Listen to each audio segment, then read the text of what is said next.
नमस्कार बच्चों, आज हम पढ़ते हैं संस्कृत व्याकरण, जिसके अंतर्गत हम पढ़ेंगे कारक प्रकरण।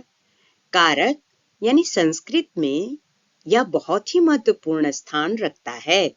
इसके माध्यम से हम संस्कृत के वाक्य की रचना भी कर सकते हैं तथा उसके अर्थ भी समझ सकते हैं। तो आइए सबसे पहले कारक के बारे में जानते हैं, अर्थात उसकी विभक्ति, उसका भेद एवं उसके चिन्ह के बारे में समझते हैं। कारक क्या कहलाता है? संस्कृत भाषा में कारक और विभक्ति वाक्य की रचना के अत्यंत महत्वपूर्ण अंग हैं। इनके माध्यम से हमें यह पता चलता है कि वाक्य में संज्ञा या सर्वनाम का क्रिया से क्या संबंध है। बच्चों, संज्ञा यानी जिसे आप नाउन कहते हैं, सर्वनाम जिसे आप प्रोनाउन कहते हैं, और क्रिया जिसे आप इंग्लिश में वर्ब कहते हैं, और धातु में इसे धातु भी कहा जाता है। संस्कृत में इसे धातु भी कहा जाता है। तो कारक की परिभाषा क्या है? क्रिया के साथ संज्ञा या सर्वनाम अर्थात नाउन या प्रोनाउन के संबंध को कारक कहते हैं। अर्थात कौन कार्य कर रहा है, किस पर कार्य हो रहा है, किसके द्वारा किया जा रहा है, किसके लिए किया जा रहा है, आदि संबंध कारक से व्यक्त होते हैं। तो आइए हम संस्कृत के कारकों के भेद, विभक्ति और चिन्ह के बारे में जानते हैं। संस्कृत में कारक 7 ही कहलाते हैं, जबकि विभक्तियां 8 होती हैं। क्रम अनुसार हम देखते हैं कि कौन-कौन सी विभक्तियां 8 होती हैं। पहली प्रथमा, दूसरी द्वितीया, तीसरी तृतीया, चौथी चतुर्थी, पांचवी पंचमी, छठी षष्ठी, सातवीं सप्तमी और आठवीं को हम संबोधन कह करके व्यक्त करते हैं। तो प्रथमा विभक्ति जो होती है वो कर्ता कारक के नाम से जानी जाती है, जिसका चिन्ह होता है ने। वाक्य में हम कौन प्रश्न लगाकर प्रश्न पूछेंगे तो हमें कर्ता कारक की चिन्ह की प्राप्ति हो जाएगी। द्वितीय है कर्म कारक, जिसका चिन्ह है को।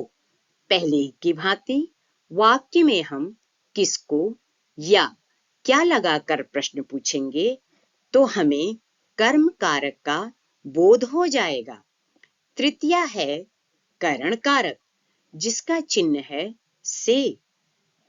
पहले की भांति ही किससे लगाकर हम प्रश्न पूछेंगे तो हमें करण कारक का बोध हो जाएगा।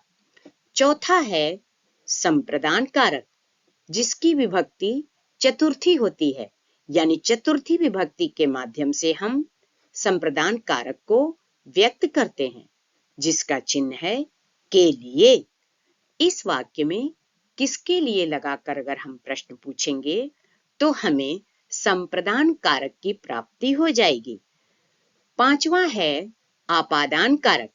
इस कारक को हम पंचमी विभक्ति के माध्यम से व्यक्त करते हैं, जिसका चिन्ह होता है से, यानी अलग होने के अर्थ में, जिसे हम फ्रॉम भी कह सकते हैं। बच्चों, यहाँ तृतीया विभक्ति में भी से है और चतुर्थी विभक्ति में भी से है। आप कंफ्यूज बिल्कुल भी मत होइएगा, क्योंकि इस से का मतलब होता है विथ और इस से का मतलब होता है फ्रॉम। हम वाक्य में किससे लगाकर प्रश्न पूछेंगे तो हमें अपादान कारक की प्राप्ति हो जाएगी, अपादान कारक की पहचान हो जाएगी। छठवां है संबंध कारक जिसकी षष्ठी विभक्ति के माध्यम से इसे हम व्यक्त करते हैं और इसका चिन्ह है का, के, की। वाक्य में यदि हम किसका लगाकर प्रश्न करें तो हमें संबंध कारक की प्राप्ति हो जाएगी। सातवां है अधिकरण कारक। इसको हम सप्तमी विभक्ति के माध्यम से व्यक्त करें तो हमें में पर चिन्ह प्राप्त हो जाता है। और अगर वाक्य में हम कहाँ लगाकर प्रश्न पूछें तो हमें अधिकरण कारक की प्राप्ति हो जाती है। आखिरी और अंतिम है संबोधन, यानी इसे हम अष्टमी यानी आखिरी विभक्ति के माध्यम से व्यक्त करते हैं और इसका अर्थ यानी चिन्ह होता है हे, अरे, जिसे हम पुकारने के माध्यम से व्यक्त करते हैं। तो आइए बच्चों, कारक का संक्षिप्त विवरण एवं उदाहरण यहाँ देखते हैं। प्रथमा विभक्ति जिसका कारक है कर्ता और उसका चिन्ह है ने, यानी जो कार्य करता है वह कर्ता कहलाता है। रामः पठति। प्यारे बच्चों, औकारांत पुल्लिंग यानी बालक, शिक्षक, कृषक आदि शब्द का रूप आपने पढ़ा होगा, जिसका प्रथमा विभक्ति राम एक वचन में व्यक्त किया जाता है, यानी राम पुस्तक पढ़ता है। द्वितीय है कर्म को, यानी जिस पर क्रिया का प्रभाव पड़ता है वह कर्म है, यानी रामः पुस्तकम पठति। अभी हम वाक्य से प्रश्न पूछेंगे, राम क्या पढ़ता है? तो हमें उत्तर प्राप्ति होती है राम पुस्तक को पढ़ता है। यानी ये भी हम प्रश्न कर सकते हैं, राम किसको पढ़ता है? तो हमें उत्तर की प्राप्ति होती है राम पुस्तक को पढ़ता है। और इस पुस्तक को हमने द्वितीय विभक्ति के माध्यम से व्यक्त किया है। तृतीय है करण, जिसका चिन्ह है से के द्वारा, यानी जिस साधन से कार्य किया जाता है उसे हम करण विभक्ति के करण कारक के माध्यम से और तृतीय विभक्ति के माध्यम से व्यक्त करते हैं। जैसे रामः कलमेन पत्रम लिखति। राम किससे पत्र लिखता है?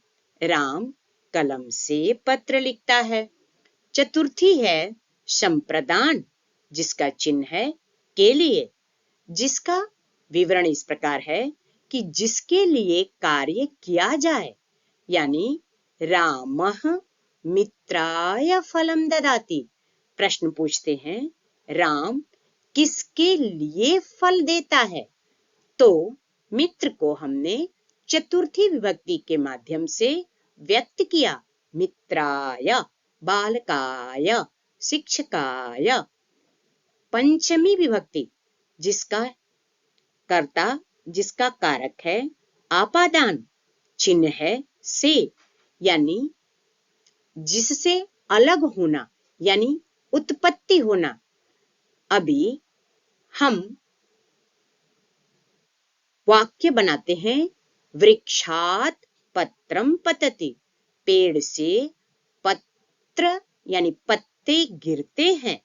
तो यहाँ पत्ते जो हैं वो पेड़ से अलग हो रहे हैं। षष्ठी विभक्ति जिसका कारक है संबंध और चिन्ह है का, के, की। इस वाक्य में हमें अधिकार या संबंध का पता लगता है।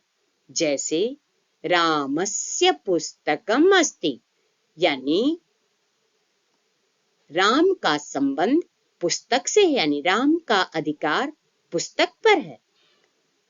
सप्तमी विभक्ति जिसका कारक है अधिकरण में पर, इससे हमें स्थान या समय का बोध होता है। गृहे रामः अस्ति, अर्थात घर में राम है।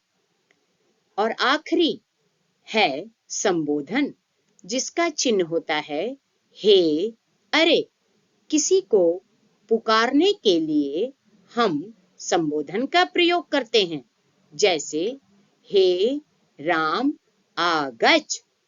तो बच्चों, आप ध्यानपूर्वक इसे देखें। महत्वपूर्ण बातें आप कारक के संबंध में याद रखिए। संस्कृत में विभक्ति शब्द जो है, शब्द के अंत में बदलती है। कारक अर्थ बताता है, विभक्ति रूप बताती है। हिंदी में चिन्ह अलग शब्द होते हैं, संस्कृत में शब्द के साथ जुड़े होते हैं।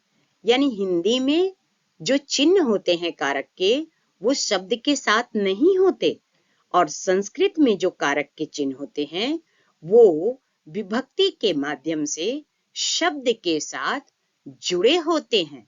तो प्यारे बच्चों, कारकम ही व्याकरणस्य हृदयम, कारक ही व्याकरण का हृदय है। आप ध्यान पूर्वक कारक को समझिए और उनके प्रयोग को जानिए। आज के लिए बस इतना ही। धन्यवाद।